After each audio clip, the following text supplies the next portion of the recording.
Selamat sejahtera, nama saya Eng Siu Chin, nomor metrik ialah 277319.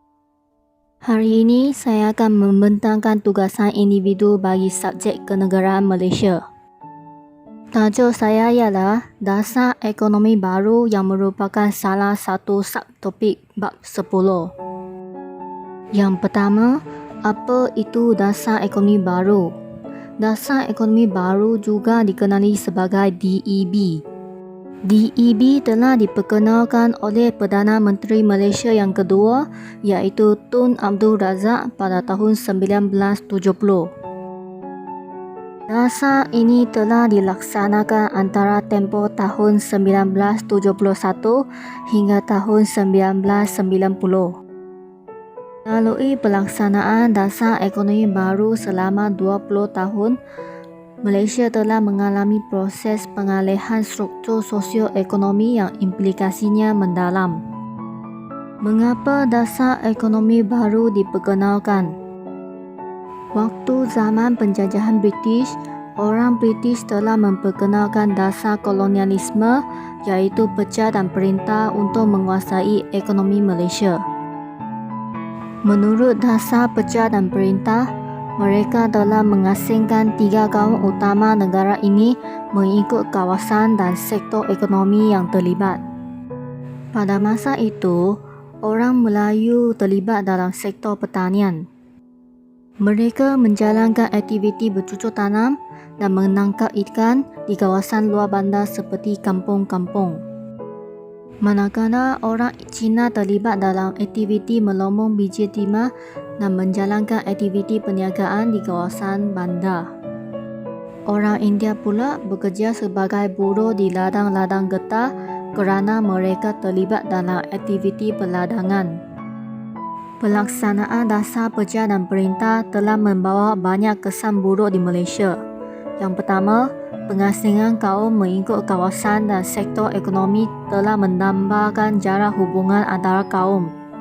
Hal ini menjurus kepada wujudnya perselisihan faham antara kaum. Perbezaan pendapatan antara bandar dengan kampung menyebabkan perasaan tidak puas hati dalam kalangan masyarakat.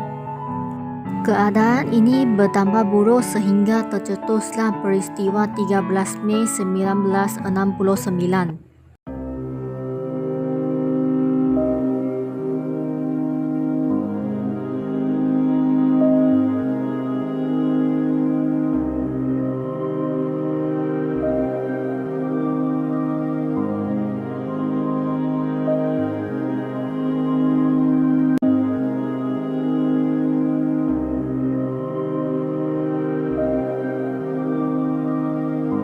Punca tragedi ini juga disebabkan oleh Parti Pembangkang Demokratik of Action Party iaitu DAP dan gerakan telah menyoal kedudukan orang Melayu, bahasa Melayu dan lain-lain yang telah dipersetujui sewaktu merdeka iaitu dalam Persetujuan 1957. Pada masa itu, orang-orang Melayu sudah bertolak ansur untuk memberi kelonggaran syarat kerakyatan kepada orang bukan Melayu untuk terus tinggal di negara ini. Di pihak orang Melayu, orang bukan Melayu harus menerima hak-hak keistimewaan orang Melayu yang sudah sedia ada sejak negara ini belum dijajah. Namun, hak orang Melayu ini telah dinafikan oleh orang British waktu Malaysia dijajah oleh British. Pengembalian hak keistimewaan ini adalah untuk menyeimbangkan kedudukan dan taraf ekonomi antara orang Melayu dan orang bukan Melayu. Namun, apa yang berlaku dalam 13 Mei ini, orang bukan Melayu telah mencabar kedudukan orang Melayu seperti yang terkandung dalam perlembagaan secara terlindung atau terbuka. Selepas itu, Yang di-Pertuan Agong telah mengisytiharkan darurat pada 14 Mei 1969. Orang Melayu dan orang Cina menyedari bahawa sektor ekonomi menjadi punca utama terhadap masalah yang timbul. Pihak kerajaan telah mengambil tindakan untuk membentuk dasar ekonomi baru selepas Mei 1969. Data ini mengambil kira tentang masalah-masalah ketidakseimbangan ekonomi pada masa itu. Penilaian dalam rangka rancangan jangka panjang pertama menunjukkan bahawa jumlah isi rumah masih dalam garis kemiskinan. Kadar kemiskinan di Semenanjung Malaysia pada tahun 1970 adalah sebanyak 49.3% daripada jumlah isi rumah. Dan nilai ini berkurang kepada 16.7% menjelang tahun 1990. Berdasarkan jadual tersebut, bilangan isi rumah miskin yang terbesar adalah di kawasan luar bandar dengan kadar kemiskinan sebanyak 58.7% berbanding dengan 21.3% di kawasan bandar. Berdasarkan jadual ini, kumpulan etnik Bumi Putera di Semenanjung Malaysia adalah golongan miskin yang terbesar kerana ia merangkumi 64.8% daripada jumlah isi rumah. Manakala kadar kemiskinan untuk orang Cina adalah sebanyak 26% dan orang India adalah sebanyak 39.2%. Hal ini menunjukkan bahawa kaum Bumi Putera masih lagi jauh ketinggalan dari segi status sosioekonomi berbanding kaum bukan Bumi Putera. Persoalannya, adakah kesan penjajahan yang menyebabkan keadaan ini begitu ketara? Justru itu, tidak hairanlah jika pihak kerajaan berusaha untuk mengatasi ketidakseimbangan ini. Selepas cerita mengapa dasar ekonomi baru diperkenalkan, marilah kita teruskan dengan objektif DEB. Objektif pertama dasar ekonomi baru ialah membasmi kemiskinan tanpa mengira kaum, khususnya antara kawasan bandar dengan luar bandar. Yang kedua, menyusun semula masyarakat untuk membasmi kepengenalan kaum mengikut jenis pekerjaan mereka.